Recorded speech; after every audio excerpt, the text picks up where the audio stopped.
வணக்கம். 23,310 மார்க்கெட் இன்னைக்கு க்ளோஸ் ஆகும்போது 381 பாயிண்ட்ஸ் ப்ளஸ் எதிர்பார்த்த மூவ். நம்ம அடுத்த சில நாட்கள் மேலே போகும் பார்க்கலாமே. 24,180 170 அந்த ஜோன் வரைக்கும் போகுன்றது நம்ம எதிர்பார்த்துட்ருக்கோம். வெயிட் பண்ணி பார்க்கலாம். இதுக்கு நடுப்புற 23,800 அந்த ஜோனில் ரெசிஸ்டன்ஸ் வரதுக்கான வாய்ப்புகள் இருக்குது. மோர் ஆஃப் டைம் கரெக்ஷன்ஸ் பண்ணுறதுக்கான வாய்ப்புகள் இருக்குது. இம்பல்ஸ் மூவ் கம்மியாக இருக்கும். நிறைய ஸ்டாக்கு உங்களுக்கு தெரியும், போட்டு மிதின்னு மிதித்தோம். போன வாரம் எல்லாமே மிதித்தோம். அண்ட் மண்டே அன்னைக்கு ஒரு பேனிக் க்ரியேட் பண்ணோம். அது எல்லாமே புல் பேக் ரேலின்னு தான் நம்ம பேசணும். இன்றைக்கி அட்வான்ஸ் டிக்ளைன், அதாவது 211 ஸ்டாக் இருக்குது F&O ஸ்டாக்ஸில். அதில் 203 ஸ்டாக்ஸ் அப்பில் இருந்துச்சு. அண்ட் வெறும் 8 ஸ்டாக்கு தான் டவுன் சைடில் இருந்துச்சு. TCS, பவர் கிரிட்டு, டெக் மஹேந்திரா, இது மாதிரி சில ஸ்டாக்ஸ் தான் கீழே இருந்துச்சு. இன்றைக்கி மேலே போனதில் குறிப்பாக நீங்கள் பார்க்கணுன்னு சொன்னால் முத்தூட் ஃபைனான்ஸ்லாம் ரொம்ப நல்லா இருந்துச்சு. முத்தூட் ஃபைனான்ஸ் 2-3 நாளாக கீழே விழுந்தது காரணம் உங்களுக்கு தெரியும். கோல்டு ப்ரைஸ் தாறுமாறாக கீழே விழுந்துச்சு. இன்றைக்கி ஓரளவுக்கு பாசிட்டிவ் சைடில் வந்தனால Muthoot finance, all gold finance companies எல்லாமே மேலே தூக்கி நிற்கிது. RVNL, அதானி என்டர்பிரைஸ், இண்டிகோ, இவங்களாம் பாசிட்டிவ் சைடில் இருக்கிறாங்க. இன்ஃப்ராஸ்ட்ரக்சர் சைடில் மெட்டல் செக்டார்ஸும் ஓரளவுக்கு நல்லா இருக்குது. இன்றைக்கி ஒரு 4 ஸ்டாக்கை பற்றி பேச போகிறேன். உங்களுக்கு பாரத் ஃபோர்ஜ் ஆகட்டும், NTPC, ஹிந்து காப்பர், இன்னும் ஒரு ஸ்டாக் இருக்குது. இது இல்லாது ஏற்கனவே நம்ம டிஸ்கஸ் பண்ண VTL, இதை 5 ஸ்டாக்கை பற்றி நம்ம டிஸ்கஸ் பண்ண போகிறோம். ஞாபகம் வச்சுங்க, மார்க்கெட் ரிவர்சல் ஆகலை, ட்ரெண்டு டவுன் சைடில் இருக்குது. இது கவுண்டர் ட்ரெண்ட். மாடியில் இருந்து நீங்கள் ஒரு பால் போடுறீங்க சொன்னால் அது பால் பட்டு ஒரு உயரத்துக்கு மறுபடியும் கீழே போகும். இது எல்லாமே மேத்தமெட்டிக்கல் ஃபார்முலாஸ் இருக்குது. இவ்வளோ பர்சன்டேஜ் தான் மேலே போகிறதுக்கான சான்சஸ் இருக்குன்றது. சப்போஸ் அந்த லெவலை தாண்டுதுன்னு சொன்னால் என்ன பண்ணுவோம், வியூவை மாற்றிக்கணும். இந்த இடத்துல மார்க்கெட் ரிவர்ஸ் ஆகிடுச்சுன்றது. ஆஸ் ஆஃப் நவ் நீங்கள் எடுத்துக்கிட்டீங்கன்னு சொன்னால் மார்க்கெட் ரிவர்ஸ் ஆனதுக்கான எந்த விதமான அறிகுறியும் காட்டல. மேபி ஒரு 4-5% அப்சைடு போகிறது we only call it as a counter trend. Main trend down சைடில் தான் இருக்குது. கவுண்டர் ட்ரெண்டில் தான் மேலே போயிட்டுருக்குன்றதை நம்ம எடுத்துக்கணும். சிமெண்ட் செக்டார்ஸ் எல்லாமே பெரிய லெவலில் கீழே விழுந்துருந்துச்சு. அதெல்லாம் இன்றைக்கி ரிகவரியாக இருந்துச்சு. கேபிட்டல் குட்ஸ், வோல்டாஸ் ஆகட்டும், அம்பர் ஆகட்டும், TI இந்தியா ஆகட்டும். TI இந்தியா நேற்றும் நல்லா பர்ஃபார்ம் பண்ணிச்சு. இது எல்லாமே டவுன் சைடுக்கான ரிஸ்க் நிறைய இருக்குது. Upside it is only counter trend. கோல்டை பொறுத்த வரைக்கும் இன்டர்நேஷ்னல் மார்க்கெட்டில் இன்னைக்கு காலையிலேருந்து கொஞ்சம் மேலே போச்சு. இன்ஃபேக்ட் க்ரூடெல்லாம் ஓரளவுக்கு கூல் டவுன் ஆகிருக்கு. உங்களுக்கும் தெரியும் தட் US ஈரான் பேச்சுவார்த்தைக்கு சில டேர்ம்ஸ் போட்டுட்ருக்காங்க. ஈரான் நீட்டாக அசிங்கமாக பேசியாச்சு. அமெரிக்கா தோந்து போச்சு. And probably they are buying time for a bigger attack மாதிரி அவங்க பேசிகிட்டு இருக்காங்க. நினச்சி பாருங்களேன், அமெரிக்கா மாதிரி ஒரு ஜாம்பவான் நாட்டுக்கு அமைதி பேசுறதுக்கு போகிற ஆள் யார்? பாகிஸ்தான். பாகிஸ்தானை நம்ப முடியுமா? எப்படி ட்ரம்ப் வாயை திறந்தால் பொய் சொல்கிறாரோ அதே தான் பாகிஸ்தானை பொறுத்த வரைக்கும். So Iran also nose this one very well. So ஈரானை அந்த அளவுக்கு ஈஸியாக ஒத்துக்கல. அண்ட் ஈரான் நோஸ் தட் அவங்க அப்பர் ஹேண்டில் இருக்கிறாங்க. அண்ட் அவங்க சொல்கிறனால தான் சொல்கிறதா மார்க்கெட்டில் நடக்கும். US எது சொன்னாலும் இப்போதைக்கு they are on losing side. ஒன்று. ரெண்டாவது, இஸ்ரேலை பொறுத்த வரைக்கும் இந்த போர் ஓரளவுக்கு நின்னா நல்லதுன்ற மாதிரி அவங்க நினச்சிட்டு இருக்காங்க. பட் சவுதி அரேபியா ஆகட்டும், UAE ஆகட்டும், ஈரான் பிரச்சனைன்றது எப்பயுமே இருக்கும். இந்த இடத்துல ஆரம்பிச்சிட்டிங்க, முடிச்சிடுங்க, இதுக்கு என்ன செலவு ஆனாலும் பரவாயில்லன்ற மாதிரி பேசிகிட்டு இருக்காங்க. இந்த ரவுடிஸ் எல்லாம் இருக்காங்க தெரியுமா, கேங்ஸ்டர்ஸு. இதில் ஒரு கேங்ஸ்டர்ஸ் ஒரு பஞ்சாயத்து பேசுறதுக்கோசரம் வருவாங்க. சினிமாலாம் நிறையா பார்த்துட்ருக்கோம். பேசும்போதே இந்த பார்ட்டிகிட்ட ஒரு ரேட் பேசுவாங்க, ஆப்போசிட் பார்ட்டிகிட்ட ஒரு ரேட் பேசுவாங்க. இதுதான் இப்போதைக்கு யூஎஸை பொறுத்த வரைக்கும் நடந்துகிட்ருக்கு. நிறைய பேர் சொல்கிறாங்க வாரை கண்டினியூ பண்ணணும். எப்படி வாரை கண்டினியூ பண்ணணும்னு சொன்னால் $2.5 trillion நீங்கள் கொடுங்க. இல்லை வாரை நிப்பாட்டணும்னு சொன்னால் $5 trillion கொடுங்கன்ற மாதிரி ஒரு பஞ்சாயத்து பேசிகிட்டு இருக்கிறதாக ஒரு பரவலான ஒரு பேச்சு. எத்தனை பேர் இந்த வாரை பற்றி இன்டெப்த் அனலைஸ் பண்ணிட்டுருக்கீங்கன்றது தெரியாது. சிம்பிளான எக்ஸாம்பிள் எடுத்துங்களேன். ஈரான் எந்த அளவுக்கு மிசைல் இஸ்ரேல் மேலே விட்டாங்களோ அதோட ஜாஸ்தி, வார்த்தையை ஞாபகம் வச்சுங்க, அதோட ஜாஸ்தி UAE மேலே விட்டுருக்காங்க. ரைட், அபுதாபி மேலே விட்டுருக்காங்க. நினச்சி பாருங்கள், மெயின் எதிரி யார்? USம் இஸ்ரேலும். ஆனால் மிசைல்ஸ் நிறைய எங்கே போயிருக்கு?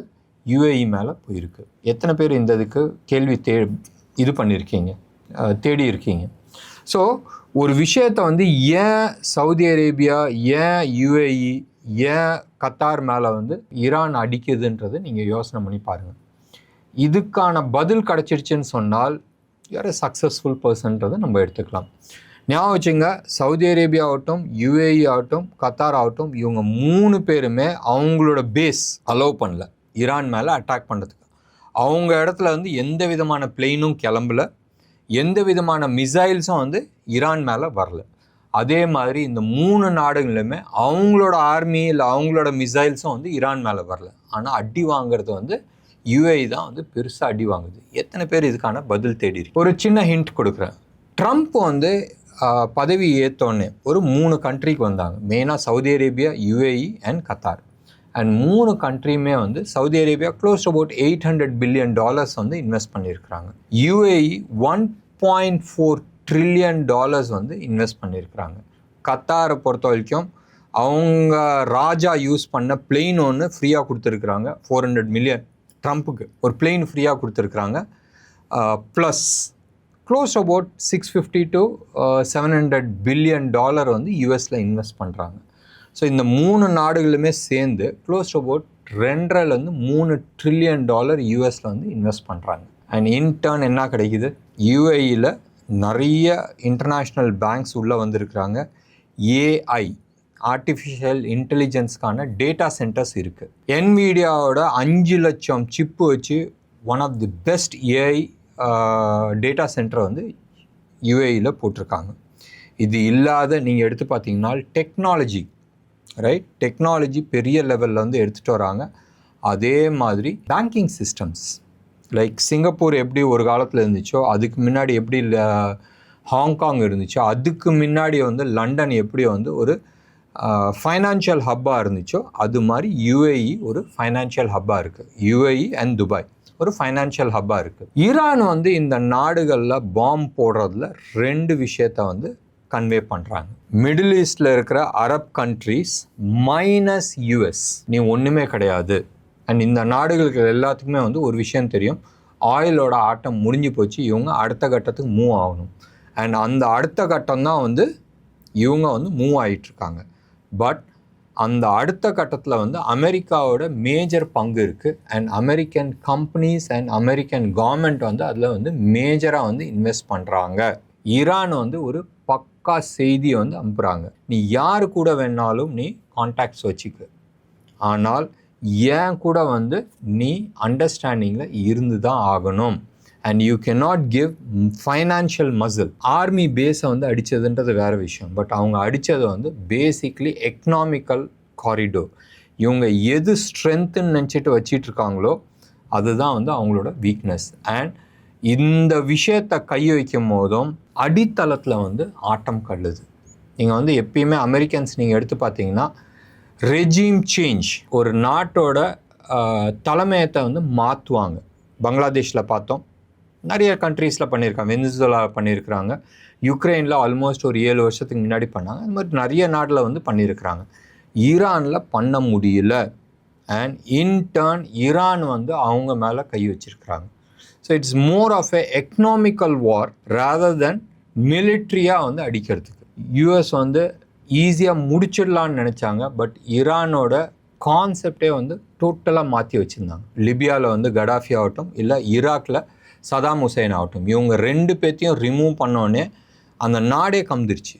அந்த ஒரு ரீசன்னால் தான் ஈரானில் வந்து அவங்க ரொம்ப தெளிவாக ஒருத்தர் போனால் அடுத்தது என்ன பண்ணுன்ற அந்த லெவலுக்கு வந்து மொசாக்குன்னுவாங்க, மொசாக் டைல்ஸ் இருக்குல்ல, அது மாதிரி கான்செப்டில் வந்து என்ன பண்ணுன்ற லெவலில் வச்சுருக்கிறாங்க.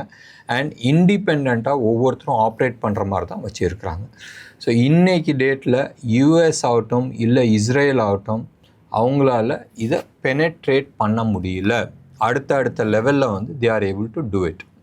ஸோ வெயிட் பண்ணி பார்க்கலாம்.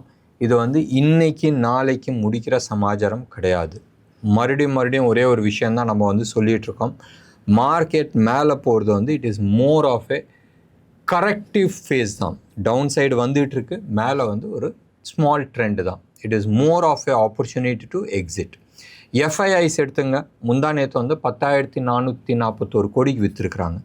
நேற்று கூட நீங்கள் வந்து எஃப்ஐஐஸ் எடுத்து பாருங்கள், ஆல்மோஸ்ட் 8,009 8009 கோடிக்கு வந்து விற்றுருக்குறாங்க.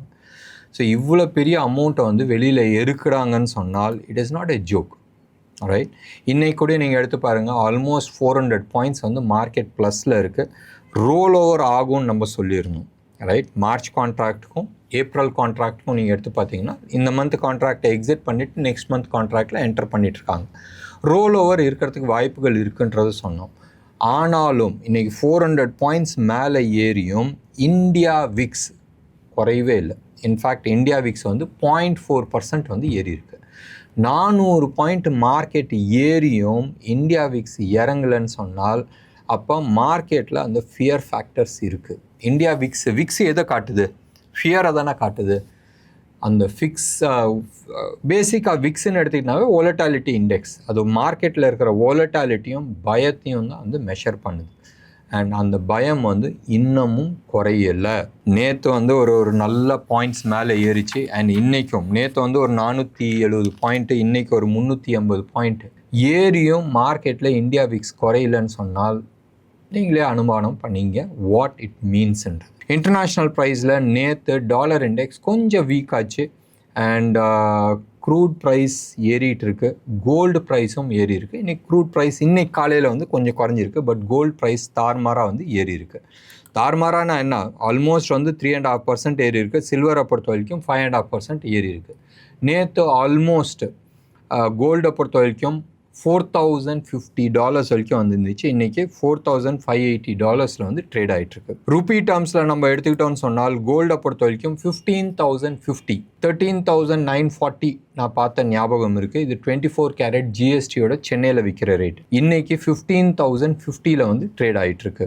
அண்ட் சில்வரை பொறுத்த வரைக்கும் 1,42,000 விற்றுட்ருக்கு. இது 999 குவாலிட்டி, ஜிஎஸ்டியோட சென்னையில் விற்கிற ரேட்டு. ருப்பியை பொறுத்த வரைக்கும் ஒன்றும் பெரிய மாற்றம் இல்லை. நேற்றுக்கும் இன்றைக்கி வந்து 10 பைசா வந்து வீக் ஆகிருக்கு. ஆல்மோஸ்ட் 93 rupees 99 வந்து ட்ரேட் ஆகிட்டுருக்கு. 94 பைசான்னு 94 rupeesனு நீங்கள் வந்து வச்சுக்கிங்க. எஃப்ஐஐஸ் பற்றி டேட்டாஸ் நம்ம கொடுத்துட்டோம். இன்டர்நேஷ்னல் மார்க்கெட்டை பொறுத்த வரைக்கும் இன்றைக்கும் market US market more of ஃப்ளாட்டாக இருக்கிறதுக்கான வாய்ப்புகள் இருக்குது. வெயிட் பண்ணி பார்க்கலாமே என்ன பண்ண போகுதுன்றது. மறுபடியும் நான் சொல்கிறேன், மார்க்கெட்டில் இந்த கண்ணாமூச்சி விளையாட்டு இன்னமும் ஓடிட்டு தான் இருக்குது.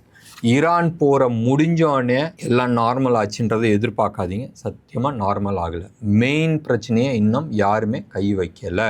வெயிட் பண்ணி பார்க்கலாம் மார்க்கெட் எப்படி ரியாக்ட் பண்ண போகுதுன்றது. Most likely April 13th 14th வரைக்கும் டவுன் சைடுக்கான நிறைய பாசிபிலிட்டிஸ் இருக்குது. ஸோ கொஞ்சம் காஷனோட இருக்கிறது வந்து புத்திசாலித்தனமாக இருக்கும். நான் வந்து ஒரு 5 ஸ்டாக்கை பற்றி நான் டிஸ்கஸ் பண்ணுறேன்னு சொல்லியிருந்தேன். ஃபஸ்ட்டு வந்து பாரத் ஃபோர்ஜ் 1736 வந்து இன்றைக்கி ட்ரேட் ஆச்சு. இது ப்ராபபிள். இதை வந்து நீங்கள் வீக்லி சார்ட்டை போய் நீங்கள் எடுத்து பாருங்கள், ரொம்ப நல்லா இருக்குது. ஆல்மோஸ்ட் 31% அப்சைடுக்கான பாசிபிலிட்டிஸ் இருக்குது. 2300 வரைக்கும் போகிறதுக்கான வாய்ப்புகள் நிறையா இருக்குது. மறுபடியும் நான் சொல்கிறேன், நான் செபி ரிஜிஸ்டர்ட் அட்வைசர் கிடையாது. நீங்கள் சார்ட்டை அனலைஸ் பண்ணிவிட்டு எங்கே ஸ்டாப் லாஸ் போடணும்னு பார்த்துட்டு அதுக்கு தந்தாப்பில் இன்வெஸ்ட் பண்ணுறது புத்திசாலித்தனமாக இருக்கும். ரெண்டாவது வந்து என்டிபிசி. இந்த ஸ்டாக் ஏற்கனவே நான் வந்து பேசியிருக்கிறேன். ஷார்ட் டேர்ம் டார்கெட் ஒன்று கொடுக்குறேன், லாங் டேர்ம் டார்கெட் ஒன்று கொடுக்குறேன். ஷார்ட் டேர்ம் வந்து இன்றைக்கி மார்க்கெட் க்ளோஸ் ஆகும்போதும் இது 379 வந்து க்ளோஸ் ஆச்சு. 378 ஆக்சுவலாக க்ளோஸ் ஆனது. இதுக்கான இமீடியட் டார்கெட்டை வந்து அரௌண்ட் 399, ஒரு 20 ரூபா அப்சைடு. அண்ட் கொஞ்சமாக, அதாவது இதை வந்து 399 நீங்கள் டே சார்ட்டை பார்த்தா you will be able to understand. Weekly சார்ட்டில் நீங்கள் எடுத்து பார்த்தீங்கன்னு சொன்னால் இது கொஞ்சம் ஹையர் சைடில் இருக்குது. அரௌண்ட் 471 வரைக்கும் வரதுக்கான பாசிபிலிட்டிஸ் நிறையா இருக்குது. கோல் இண்டியா, நான் அதுக்கான டார்கெட் நான் சொல்ல, நீங்கள் கோல் இண்டியாவோட வீக்லி சார்ட்டை போய் பாருங்கள். டே சார்ட்டும் ரொம்ப நல்லா இருக்குது. அண்ட் அப்சைடுக்கான நிறைய பொட்டென்ஷியல்ஸ் காட்டியிருக்கு. ஏற்கனவே லாஸ்ட் 2 monthஸில் வந்து நல்லா ஏறி இருக்குது. ஃபர்தர் க்ரோத்துக்கான பாசிபிலிட்டிஸ் கோல் இண்டியாலையும் இருக்குது. இது இல்லாத ஹிந்து காப்பர் இன்னைக்கு க்ளோஸ் ஆகும்போதும் 480 வந்து க்ளோஸ் ஆகிருக்கு. க்ளோஸ் அபவுட் 41% வந்து மேலே இருந்து கீழே விழுந்திருக்கு. ரைட், பெருசாக கீழே விழுந்திருக்கு. அரௌண்ட் 760 லெவலில் இருந்து 480 வரைக்கும் கீழே வந்திருக்கு. க்ளோஸ் அபவுட் 300 பாயிண்ட்ஸ் வந்து கீழே விழுந்திருக்கு. 41% கீழே விழுந்திருக்கு. 480 இருக்குது, 440 வந்து நீங்கள் ஸ்டாப் லாஸ் போட்டுங்க. இன்ஃபேக்ட் இன்னும் கூட சொல்ல போனால் 430 கூட நீங்கள் வந்து ஸ்டாப் லாஸ் போட்டுங்க. ஒரு 40 45 ரூபா கீழே வந்து ஸ்டாப் லாஸ் போடுங்க. 10% டவுன் சைடான்னு சொன்னால் டோன்ட் வரி, அப்சைடில் வந்து ஆல்மோஸ்ட் டபுள் நம்ம பேசுகிறோம். 22 வரைக்கும் போகிறதுக்கான பாசிபிலிட்டிஸ் நிறையா இருக்குது. எவ்வளோ? 822 வரைக்கும் போகிறதுக்கான பாசிபிலிட்டிஸ் நிறையா இருக்குது. நீங்கள் போய் வீக்லி சார்ட்டை போய் பாருங்கள், பியூட்டிஃபுல்லாக you will be able to understand. இது எல்லாமே வந்து உங்களுக்கு ஒரு அனலைஸ்க்கான ஆப்பர்ச்சுனிட்டிஸ் நான் கொடுக்குறேன். ஸ்டாப் லாஸ் ஸ்ட்ரிக்டாக மெயின்டைன் பண்ணோம். மார்க்கெட் பெருசாக கீழே விழுவும் போதும் அப்சைடு அடி வாங்கிறதுக்கான நிறைய பாசிபிலிட்டிஸ் இருக்குது. இல்லை மொமெண்டம் ஸ்லோ ஆகிடும். ஸோ டெஃபினட்டாக ஸ்டாப் லாஸ் நீங்கள் வந்து போடுறது நிச்சயமாக மஸ்ட்டு. அடுத்தது வந்து ஆஸ்டர் டிஎம், ASTERDM. இது கடைசியாக க்ளோஸ் ஆகும்போதும் 652 வந்து க்ளோஸ் ஆகிருக்கு. 620 இதை வந்து ஸ்டாப் லாஸாக போட்டுருங்க. ஒரு 32 ரூபா வந்து ஸ்டாப் லாஸ் போடுறோம். அண்ட் இது வந்து அப்ராக்சிமேட்லி 23 to 24% வந்து அப்சைட் போகிறதுக்கான பாசிபிலிட்டி இருக்குது. சம்டைம் அரௌண்ட் ஜூன் ஜூலை அந்த டைமில் வந்து போயிடும். அண்ட் அப்சைடு வந்து அரௌண்ட் 800 வரைக்கும் போகிறதுக்கான வாய்ப்புகள் இருக்குது. 150 பாயிண்ட்ஸ் அப்சைடுக்கான பாசிபிலிட்டிஸ் நிறையா இருக்குது. இன்றைக்கி ப்ரோக்ராம் உங்களுக்கு பிடிச்சிருந்துச்சுன்னா லைக் பண்ணுங்கள், ஷேர் பண்ணுங்கள். டெஃபினட்டாக உங்களோட கமெண்ட்டை நான் எதிர்பார்க்குறேன். நன்றி, வணக்கம்.